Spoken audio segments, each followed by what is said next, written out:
I'm your consumer investigator, Dale Cardwell, and we are glad you're watching Trustdale TV.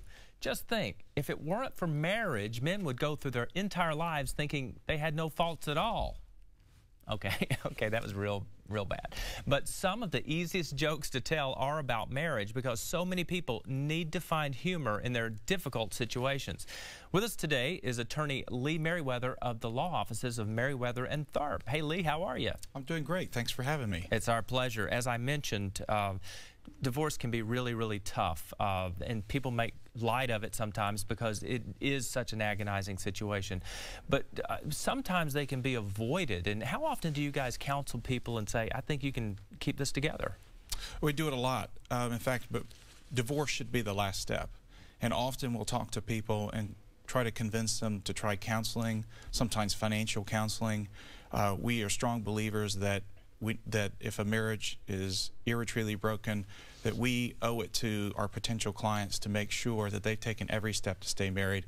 I personally am passionate about it.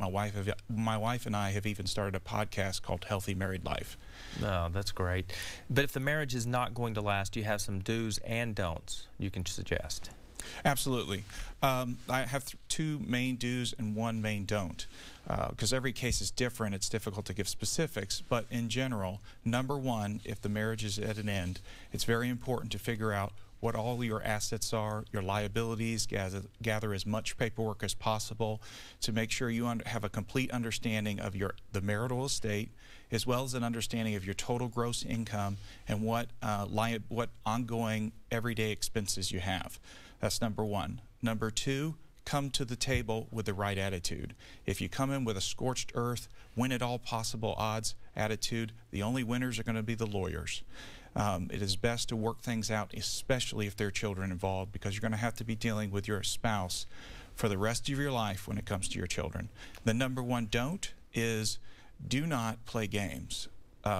Often some people will try to hide money or try to make themselves seem like they're something they're not, and it all comes out in court. You're better off just laying everything on the table and being perfectly honest. Even if the divorce is amicable and both parties are willing to work together, there needs to be some sort of an exit strategy for what the parties are trying to achieve?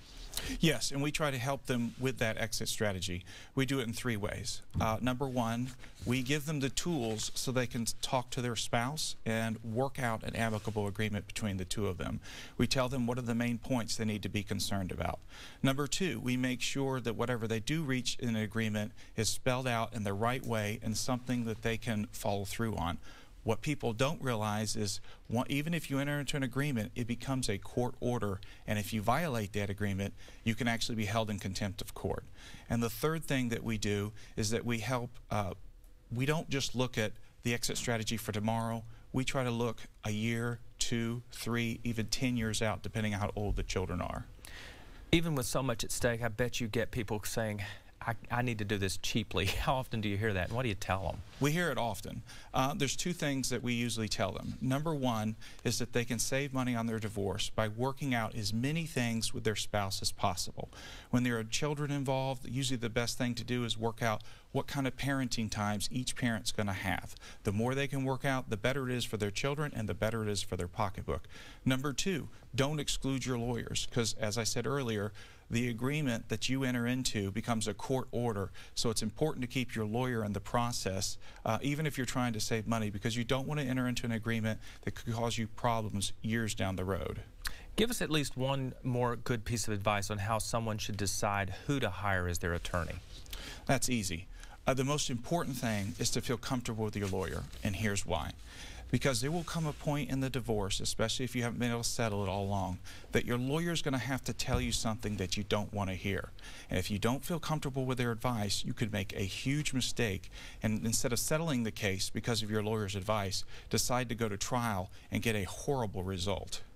You know, I'm going to speak to the folks watching right now. There are a lot of divorce attorneys out there. The reason that I trust Merriweather and Tharp is the way that they present themselves. They're not a scorched earth law firm. They want you to have an amicable relationship.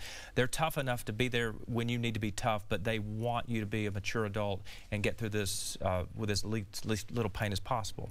Exactly. Lee Merriweather, law offices of Merriweather and Tharp, thank you for stopping by. Thank you for having me. You bet. Hey, folks, don't get off that couch. Yeah, stay comfy where you are right now. We have lots more Trust LTV right away.